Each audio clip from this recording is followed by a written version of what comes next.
kinds of tastes, and our annual tour through some of the best home video setups you're going to see anywhere. Well, the three films that had the greatest impact on me said to be one of those three. Be either Fantasia, Singing in the Rain, or The Treasure of Sailor Monger. Nice schizophrenic answer, right? On your TV screen as well as regular music compact disc. Does that sound unnecessary? I thought so, until I tried it. You're looking at a series of still photos we took here in the city of Chicago, regular photographs developed in the regular way. And now you're looking at the same photographs on a television set. How is that accomplished? With the Kodak Photo CD player. That's right, photographs stored on a compact disc. You can get your film developed at your local photo store and pay about $20 for a roll of 24 shots on a disc to play through this CD machine. What do you get when you buy the Kodak Photo CD player? You get a CD player like this. It can play regular CDs, all your music, as well as these CD discs with all the photographs on them, and you get this remote control device too. And that little remote control provides most of the fun for this system. With it, you can play the photos in any order you like, or you can manipulate images by cropping them to change a shot you don't like. This lets me take just a section of the photograph. All right, now I don't want that part. I might want more of the fire hydrant, so I'm going to move it over. And now let's take a look. And I really see the thickness of the paint on the photograph. In fact, I think you'd argue that that is a much more pleasing and interesting photograph than the one we saw before. The machine we're talking about costs about $550, but remember, it's also a regular musical audio CD player, and if you don't care about manipulating or cropping the pictures on the screen, a simpler system costs $450. And here you can see the quality is really quite good. On the left here, we're showing you a regular still photo, and on the right, the compact CD picture. There's not much difference. And with regular still photos, you can't have the fun I had with this machine. So, would I buy it? Well, I'm not into photographs that much, so I probably wouldn't. And at $550 average cost, this definitely is a luxury item. But if I didn't own a CD player and I wanted one, and if I were a photography nut, I would enjoy the compact storage. You get a whole bunch of photographs in just this little thing. And the cropping ability afforded by the Kodak CD player would really recommend it, I think. It could be a lot of fun to mess around with. I'm more intrigued in it than you are, Gene, and one of the things I know about this system, being a computer nut, which I am, is that you can actually connect these photographs to your computer, download the photographs onto the computer disk, size them, and put them into documents. Like those little letters that people send out at Christmas time. You could rent pictures of your family and tell people what you can bore them in print and in photographs. That's right. Now let's move on to video collectibles. Sets of tapes or discs that you might want to consider adding to your permanent collection.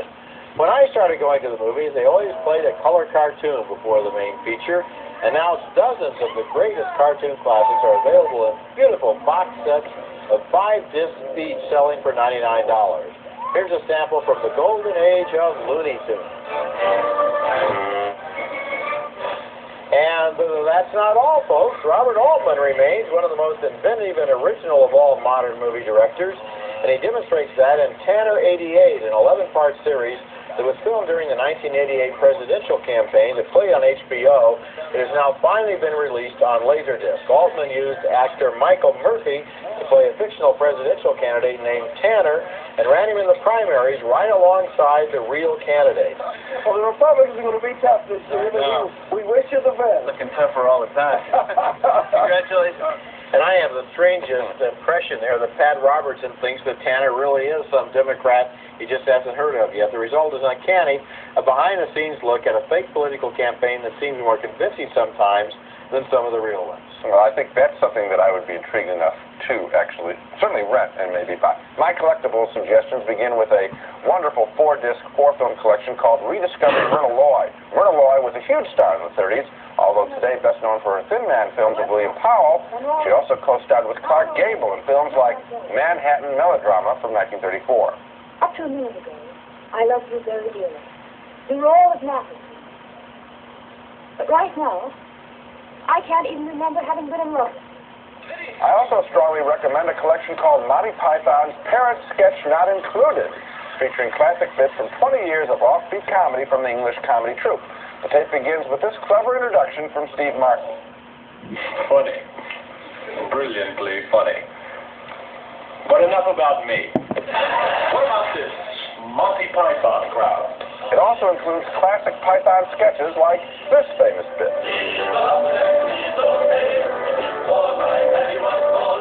I cut down trees, skip and jump, I like to press wildflowers. I put on women's clothing and hang around in bars.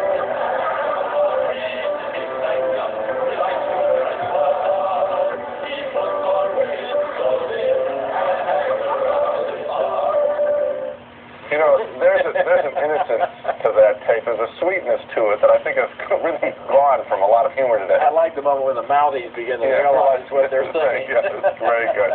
The Monty Python material is available on tape, and I think people do get their money's worth from comedy material. The good ones, the good tapes and discs are really worth playing more than once. Coming up next, yet another product to help people who can't program their VCRs, and also more video gift ideas for kids, from potty training to a hit movie. I would like probably several copies, please, of Beauty and the Beast, so that my daughter can have one on each floor. More?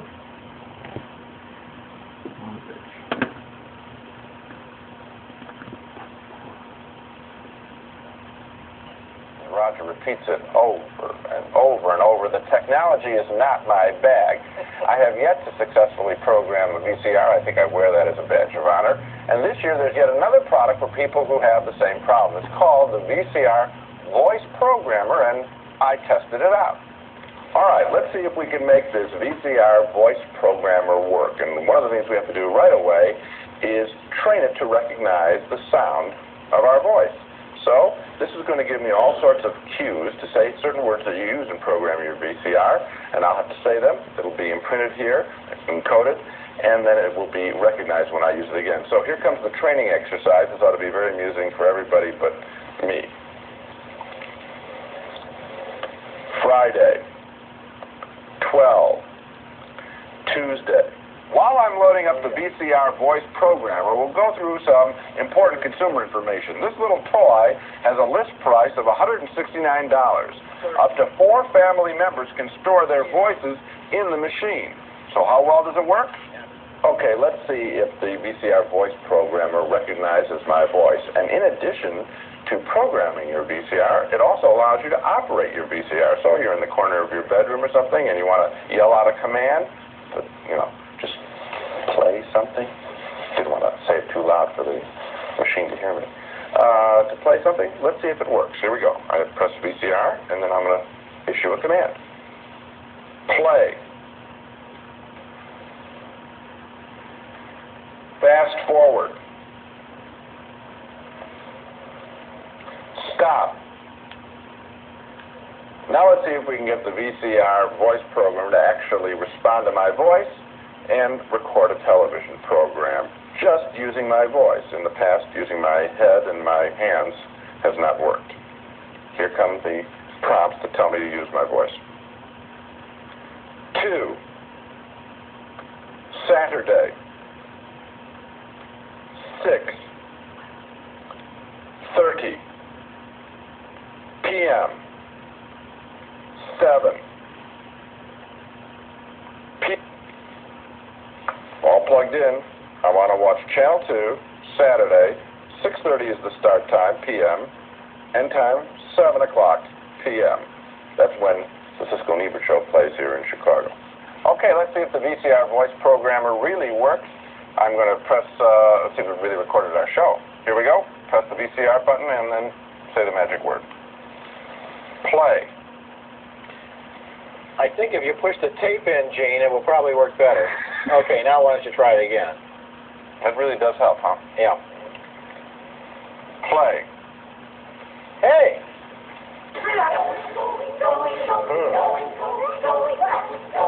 Well, Hey, it's our show. Hey, congratulations. it actually works. Remember, you push the tape in, or otherwise can't push the tape in for itself. You're such a smarty pants. Yeah. However, you know, if you know about the VCR Plus system, an alternative, which we tested on the show last year, you're going to be better